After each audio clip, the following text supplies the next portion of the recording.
This beeping sound is a warning that radiation levels are too high. These men are firefighters, and they are speeding down this road alongside Chernobyl's nuclear reactors.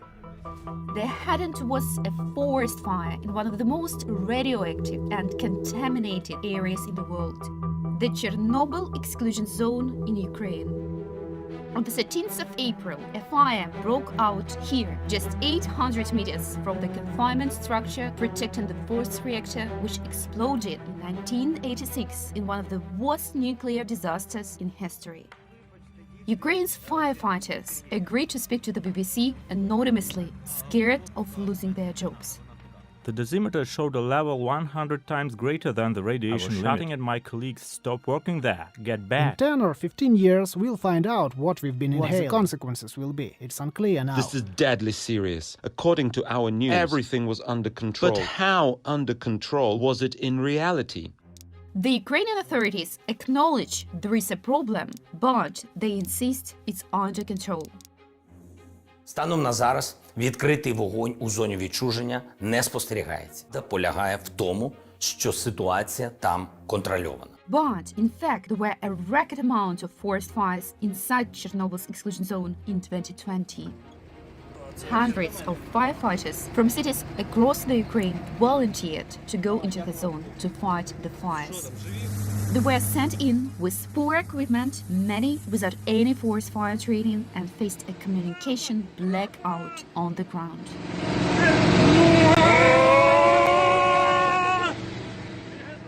I was doing my shift, and the commander came to find out who would help with firefighting in Chernobyl. I told them I would go. Like blind kittens, we were driven through the woods here and there. This was really scary. Anything could have happened When there. you go there, the forest, the trees and the air are the same. Nothing tells you that the place is dangerous, only the device beeping. These men stopped forest fires, engulfing the site of the Chernobyl reactors and the nuclear waste storage facilities. But how did the wildfires get this bad? And is this another nuclear disaster waiting to happen?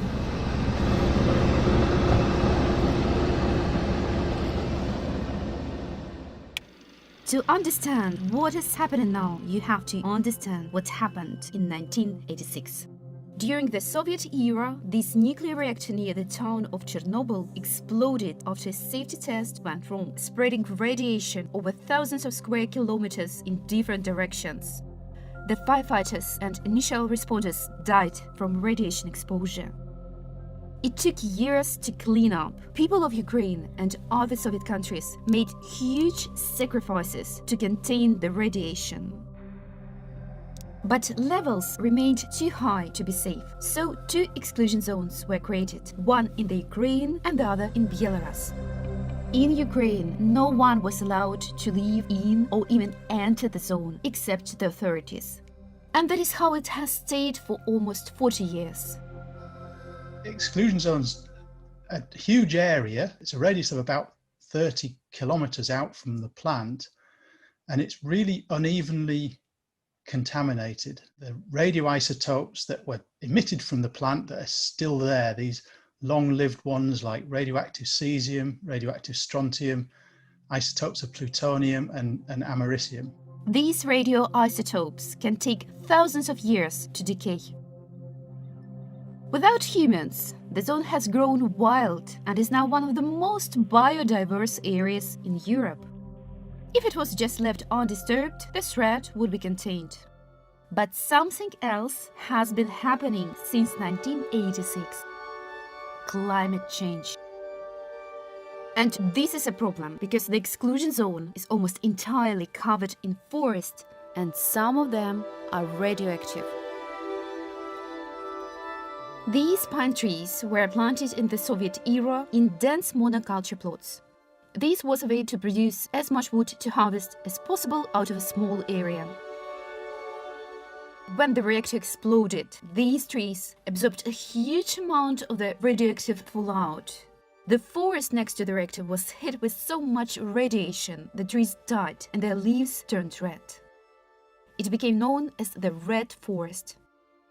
Climate change is weakening forests like this. They are man-made plantations that can't withstand the dry and hot conditions.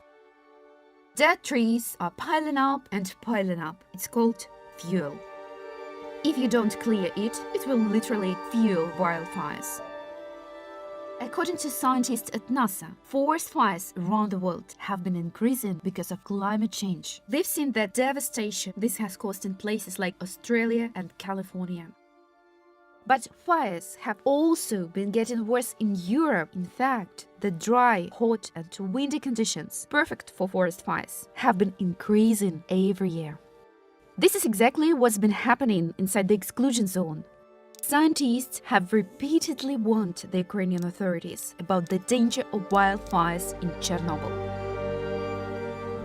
Що зробили попередні керівники? Беремо з 14-го року. Нова вже хвиля, революція гідності. Для того, щоб не допустити всихання 500 000 гектарів сосни. Це зрозуміло, 14-й рік посуха. Нічого. The government mandated the exclusion zone agency to clear more than 200,000 cubic meters of the contaminated wood each year. But the agency's foresters say they are understaffed. In 2019, they managed less than 10% of the quota. Because the climate is getting hotter and drier, this buildup of fuel is dangerous. Це так виглядає насправді як коробка сірників. Да, це і є коробка сірників.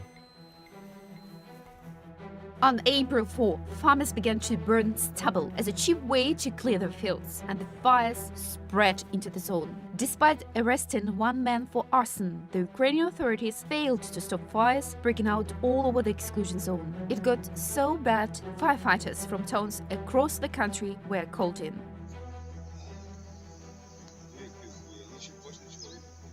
Да, воно зараз до сосни дійшло.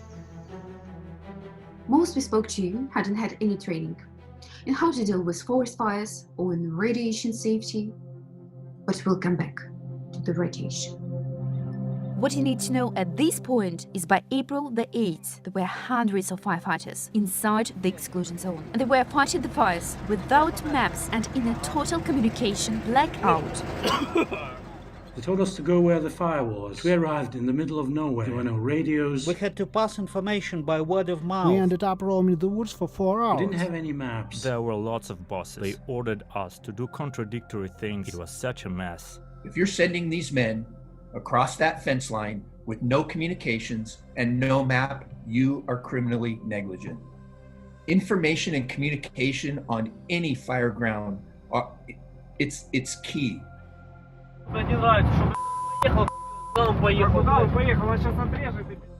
Somewhere there's got to be an officer that says, stop. We're not sending these men across the line until we have a solid plan of why and what we're doing, and we can look them in the eye and tell them it's safe. This is what the Exclusion Zone Agency said about it. Можливо, взагалі всі ці історії все починаються з таких елементарних речей? Я вважаю, що карти не потрібні. Ми вже зробили частину геоінформаційної системи, складовою частиною системи моніторингу та раннього виявлення пожеж. Як довго треба чекати? Ніхто наразі не знає, як правильно її створювати. We also contacted the Emergency Rescue Service, but they repeatedly turned down interview requests. Навіть після тижня там вони не розуміли, хто координує. А їм не потрібно це розуміти. Навіщо їм це потрібно розуміти? And to top it all off, because of climate change, many of the swamps inside the zone which firemen rely on for water supplies were dry. These men were fighting a losing battle. Once you get those fuel loads, the poor equipment, I just can't imagine it. It just, you're not going to be able to control some of that stuff. It's just going to get worse. It's not going to get better. By April the 13th, the fires were here in the yard of the electricity substation, only 800 meters from the confinement structure protecting the fourth reactor. The flames crossed the road, the railway, and headed for the power station. We measured a background radiation of 8 in our truck. 2 meters from the pavement, it leapt up to 40. There's a concrete fence there, and the wall of fire was heading over that concrete fence. So we went in. Suddenly, we were covered with smoke. We couldn't see anything. It was impossible to breathe. But we extinguished it. We managed to stop it. The next day was when the president issued this statement. Станом на зараз відкритий вогонь у зоні відчуження не спостерігається. 3 days later, the forest fires were so intense, a smoke plume covered Kiev.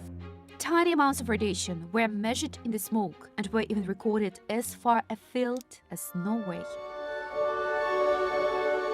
But what about the people on the ground, next to the fires? The firefighters in the zone are exposed to radiation in 3 main ways. Externally, from the radiation in the contaminated forests around them. Fire doesn't intensify radiation, but resuspense particles, and the firemen inhale them in the smoke. They also get radiation through their skin from contaminated clothing and food.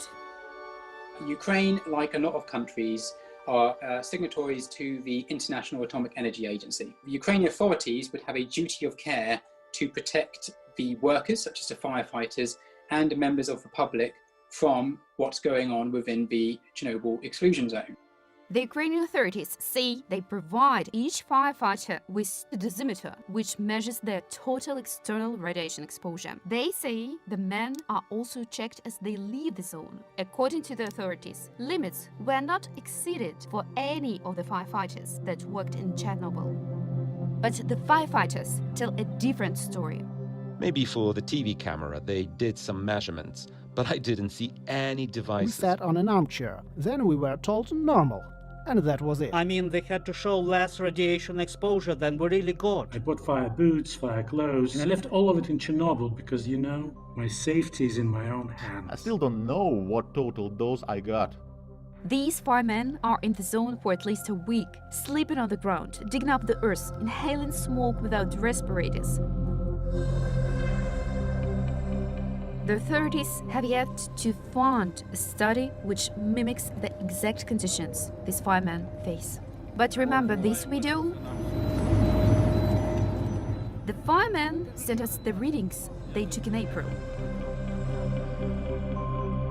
What about the amount they inhale?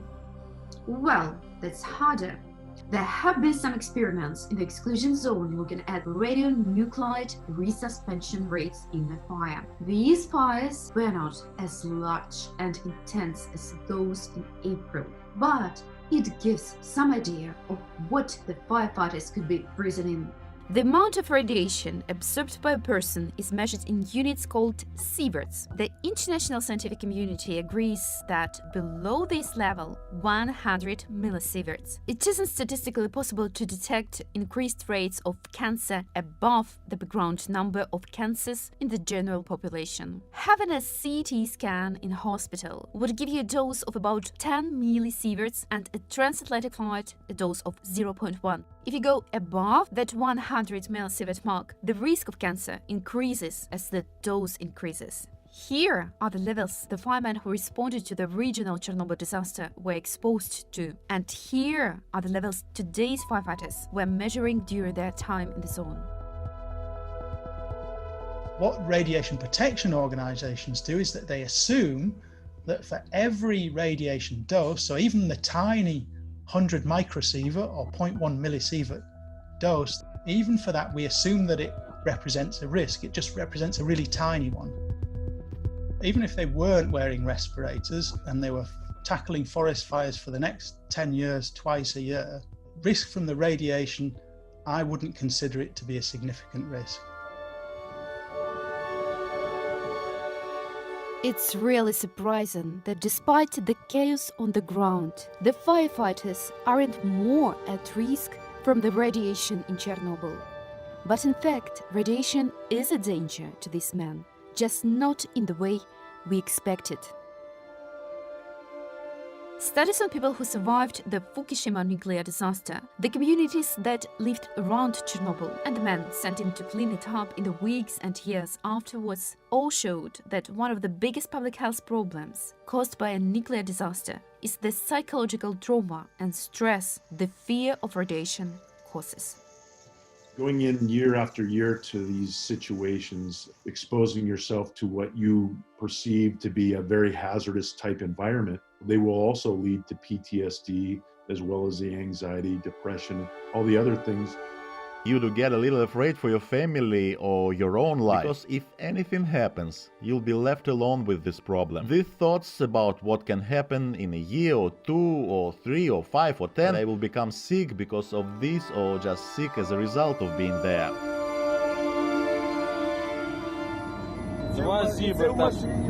Це в машині в 10 разів перевищає зараз. Ukraine's firefighters think they are being exposed to high levels of radiation, levels that could kill them. And they are volunteering to go in anyway. The Soviet authorities lied to people about the risks they faced in 1986, and Ukrainians are still recovering from the trauma of those lies and what happened at Chernobyl. It's what makes the present-day lack of care even harder on the firefighters. Every single one of us in this world owes those firefighters in the Ukraine better. And the role the firefighters play is only going to get more important. This area, shaded in red, shows just how much land around Chernobyl's reactors was damaged by fires in the spring of 2020. And wildfires are getting worse and worse in Ukraine. Although the new safe confinement structure at Chernobyl was designed to withstand a fire, that's not something you would want to put it through. There's reprocessing of nuclear waste at Chernobyl, and fire has to be something, and I hope it is something that's high on the minds of Ukrainian authorities. In a country still in conflict with Russia and struggling economically, climate change makes the challenge harder every year. And the safety of Chernobyl, once again, rests with Ukrainians willing to man the front line.